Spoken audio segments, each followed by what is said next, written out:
On May the 16th, 2025, the sky above the central United States transforms into something extraordinary.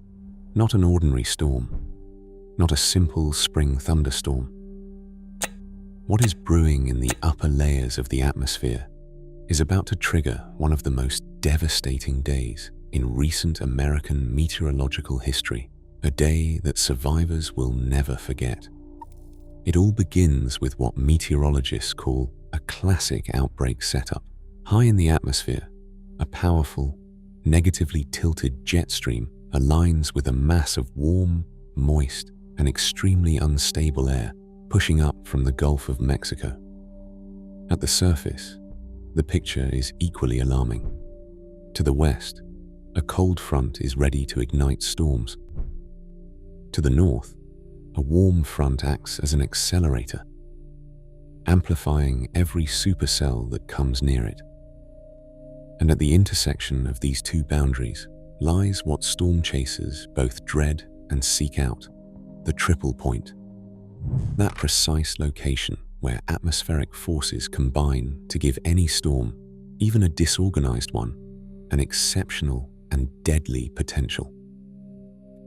Faced with these rapidly deteriorating conditions, meteorologists issue a level 4 of 5 risk alert across a massive area stretching from the Mississippi River all the way to the Appalachian Mountains.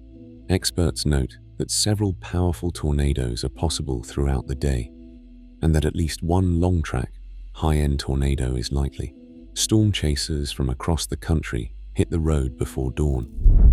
But despite all the accumulated experience, despite all the numerical models, nobody fully grasps what is about to unfold.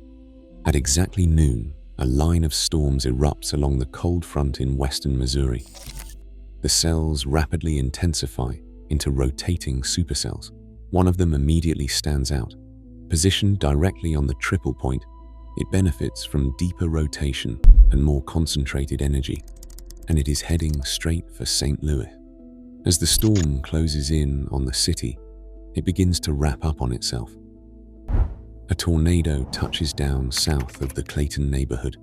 A resident filming from the top of a high-rise building captures the clouds spinning violently as debris lifts off the ground below.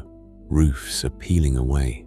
The tornado is there, and it is already powerful. It races eastward at nearly 60 miles per hour, narrowly missing the prestigious Washington University less than a mile to the south, before turning toward Forest Park. Witnesses film it from rooftops, both fascinated and terrified. The circulation intensifies further as it pushes into central West End. Dozens of residential buildings sustain severe damage. Walls collapse, windows explode, facades are torn apart. The tornado has reached EF3 strength, with winds powerful enough to demolish concrete buildings. A security camera captures it as it moves through Delmar Boulevard. Inside, a vehicle stopped on the side of the road. The silhouette of a man is visible.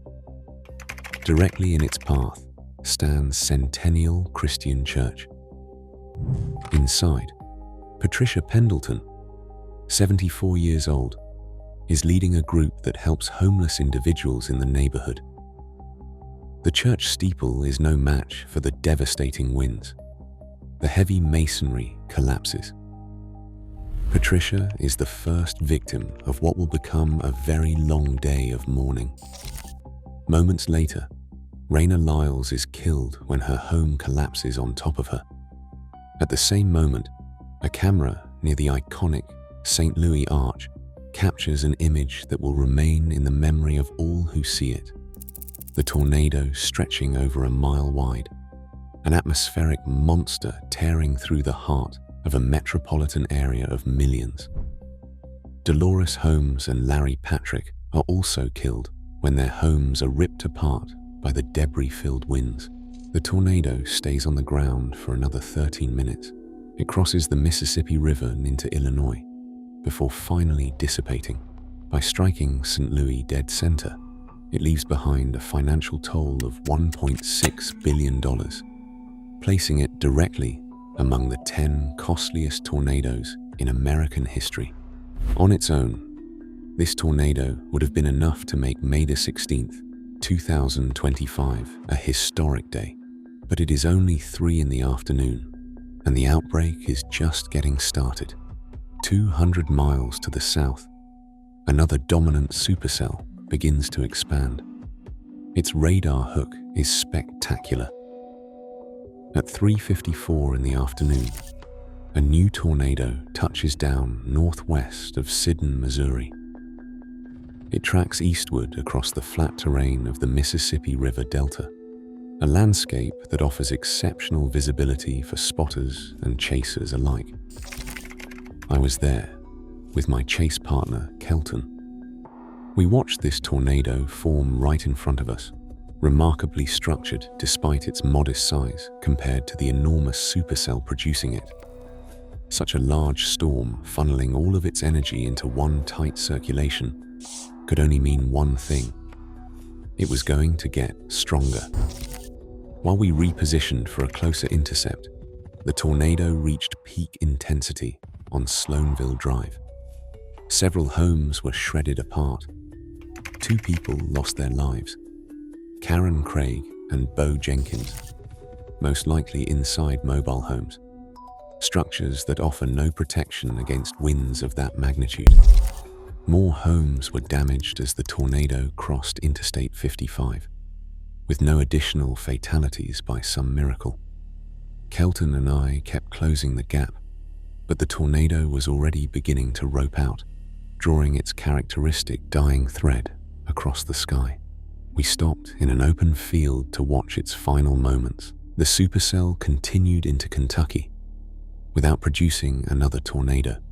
Meanwhile, further north, another supercell tracked along the warm front, ingesting additional vorticity and unstable air. At 5:44 in the afternoon, an intense tornado touched down northwest of Linton, Indiana. It continuously grew in size and strength, striking a structure and completely shredding it apart. Among those impacted, Linton resident Allison McCammon would succumb to her injuries. This is the 3rd deadly tornado of May 16th, 2025. But in the open, warm sector to the south, a supercell was about to unleash one of the most powerful tornadoes of the year. At 6:15 in the evening, a tornado touched down southwest of Marion, Illinois. It raced across the landscape at over 60 miles per hour, rapidly gaining strength and size. A group of storm chasers positioned to the south of its path captured it as it grew into an absolute monster. It left a visible scar carved into the ground, leveling trees and tearing up vegetation across hundreds of meters. It crossed Interstate 57, producing solid EF3 level damage. Then, on Kyler Court, a well-built 2-story home was completely swept off its foundation. The trees in the backyard were fully debarked. The damage survey later revealed wind speeds estimated at 190 miles per hour, just 10 miles per hour short of the elusive EF5 threshold. It is one of the most powerful tornadoes of 2025, and by an absolute miracle, it killed no one. The same supercell went on to produce 3 more significant tornadoes, including an EF3 south of Morganfield, Kentucky. Then, as the sun set, most storms were cut off from their energy supply by encroaching cold air. Many believed the worst was over. They were wrong. One single supercell remained active in the warm sector in southern Kentucky. It was the very same cell that had formed all the way back in western Missouri hours earlier. The cell that had produced the Sidon EF3 and several more tornadoes across Kentucky. It was still there. And at 10:26 at night on this same May 16th, 2025, it produced one final tornado. In its early miles, the tornado carved a narrow path of EF1 damage. But within just 7 miles of touching down, it was unleashing EF3 destruction. No footage existed of it at this early stage, but that was about to change as the tornado raced toward the large town of Somerset, Kentucky. Residents in the area captured it as it crested the Kentucky hills and descended into the valley below. The roar was audible for miles. That deep, continuous sound people compare to a freight train, amplified to a terrifying scale. This audible phenomenon is only present in the strongest tornadoes. Those who hear it for the first time know immediately that they cannot stay where they are. In Somerset, the tornado was producing EF3 level damage, tearing off roofs, throwing vehicles, ripping facades apart. Its first victim was Melody Godby. After devastating the town, it pushed into the thick forests of the Kentucky hills, leaving a scar clearly visible from the sky. It reached EF4 strength, growing to approximately a mile wide, and produced some of the most extreme tree damage documented in recent years. Century-old trees twisted, uprooted, thrown like matchsticks. The destruction was so spectacular, it was plainly visible in satellite imagery taken the following morning.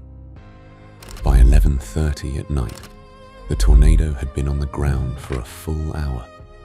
It showed no sign of weakening, and it now had its sights set on London, Kentucky. Leslie Leatherman had been a firefighter for decades. His entire life, he had answered other people's emergencies, saved strangers, protected people he had never met. On the night of May 16th, 2025, upon learning that a deadly tornado was approaching, he had only one thought: get home to warn his wife. The two took shelter together in their home, praying the tornado would miss them. The tornado entered the town even stronger than it had been at Somerset.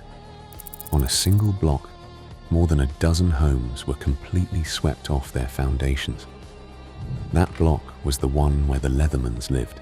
When first responders arrived on scene, they found Leslie shielding his wife Michelle from debris with his own body. She survived. He had died protecting her. A man who had spent his life saving others, right up until his very last moment. But Leslie was not the only victim in that neighborhood. In the Sunshine Hills area, 16 more people perished. The victims included Lisa Fortney, Tiffany Heim, Pamela Mason, Marshall Miracle, June Fisher, Cher Smith, Darlene Miller, Richard and Wanda McFall, Kenneth Elliott, Bobby and Bernice Tillman, Ray Cowan, Linda and Gary Sweet, and Nancy Clem. 17 deaths in a single neighborhood, within a few streets of each other, within seconds of one another. This is a level of destruction associated only with the greatest catastrophes in meteorological history. The tornado rapidly weakened shortly after, vanishing into the night.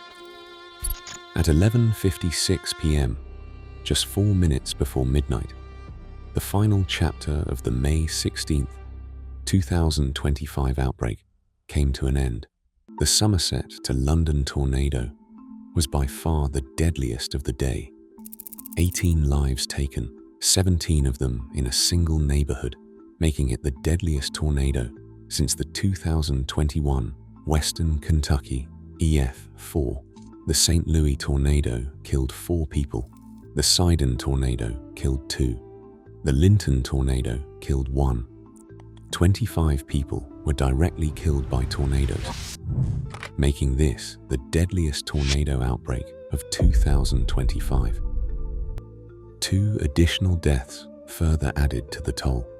In St. Louis, Juan Baltazar was killed when a tree branch fell onto his food truck. In Kentucky, Deborah Edelman died of carbon monoxide poisoning after running a generator indoors when the power went out. The total death count for May 16, 2025, reached 27. That day, I personally witnessed one of these tornadoes. I filmed it.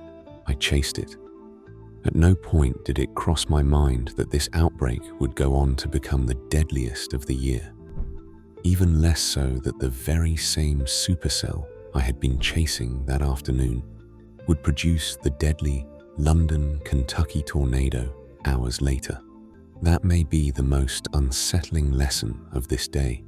Not just the violence of the phenomena, not just the numbers, but this absolute unpredictability. Severe weather can strike where you least expect it, in the darkest hours of the night, when people are home and believe they are safe. A single powerful tornado at night over a populated area is all it takes to change everything. These 27 people had families, lives, and plans. Patricia was helping the homeless until her very last moments. Leslie died shielding his wife. The 17 neighbors of the Sunshine Hills area were taken in the same night, on the same streets, at the same moment. Their names deserve to be remembered. Their memory deserves to be honored.